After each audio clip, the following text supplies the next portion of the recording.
बच्चों, मौद्रिक एवं अमौद्रिक अभिप्रेरणा के विस्तृत वर्णन के पश्चात हम दोनों में अंतर देखते हैं कि दोनों में क्या अंतर है। पहला है मापदंड। इसका मापदंड मुद्रा में होता है और इसका मापदंड मुद्रा में नहीं होता है। मौद्रिक अभिप्रेरण में हमने देखा कि हर वो सुविधाएं जो वित्त से, पैसे से रिलेटेड होती है, जिसके द्वारा जो कर्मचारी हैं वो काम करने के लिए प्रेरित होते हैं, तो जितनी भी मौद्रिक प्रेरणाएं हैं उनको मनी में मेजरमेंट किया जा सकता है, मुद्रा में मापा जा सकता है, परंतु इनका मुद्रा में मापन नहीं होता। उपयुक्त श्रमिक एवं कम आय वाले कर्मचारियों के लिए ये प्रेरणा अधिक उपयुक्त है।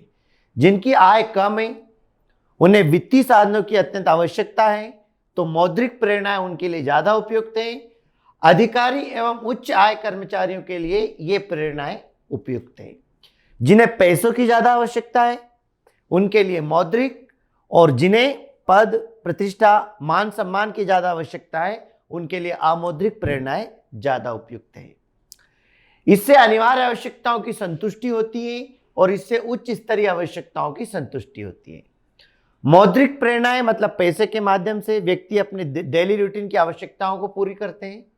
इससे दैनिक आवश्यकताओं की पूर्ति वित्त के माध्यम से होती है।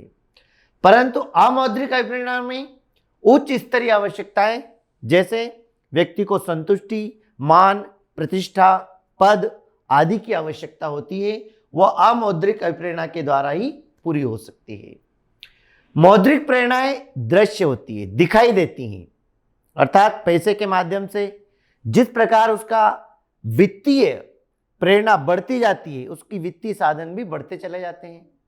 और अमौद्रिक प्रेरणाएं जो होती हैं वो अदृश्य होती है, वो दिखती नहीं है, क्योंकि पैसे के अलावा उसको अन्य सुविधाएं प्रदान कर दी जाती हैं, जिससे उसे आत्मसंतुष्टि प्राप्त होती है और काम में मन लगता है।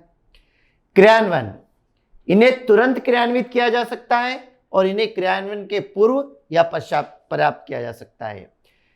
तुरंत क्रियान्वयन किया जा सकता है मतलब उसने काम पूरा किया और उसे मौद्रिक अभिप्रेरणा दी जा सकती है, परंतु इसमें क्रियान्वयन के पूर्व ही इसे देना पड़ता है।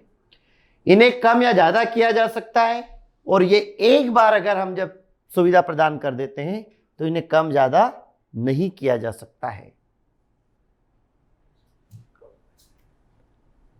मौद्रिक और अमौद्रिक अभिप्रेरणा के पश्चात हम देखते हैं धनात्मक अभिप्रेरण एवं ऋणात्मक अभिप्रेरण। धनात्मक अभिप्रेरण जिसके अंतर्गत कर्मचारी के कार्यों की प्रशंसा की जाती है। दो तरीके से व्यक्ति को अभिप्रेरित किया जाता है, काम करने के लिए प्रेरित किया जाता है। एक तो सकारात्मक तरीके से और एक नकारात्मक तरीके से। जब दंडात्मक कार्रवाई के द्वारा उसे काम करने के लिए प्रेरित किया जाए तो वो ऋणात्मक अभिप्रेरण होता है, और जहां सकारात्मक तरीके को अपना करके काम करने के लिए प्रेरित किया जाए वो सकारात्मक तरीका होता है। इसमें कर्मचारी के कार्यों की प्रशंसा होती है और इसमें कर्मचारी के कार्यों में दोष बताया जाता है। यहां जो भी काम उसके द्वारा किया जाता है उसकी प्रशंसा होती है।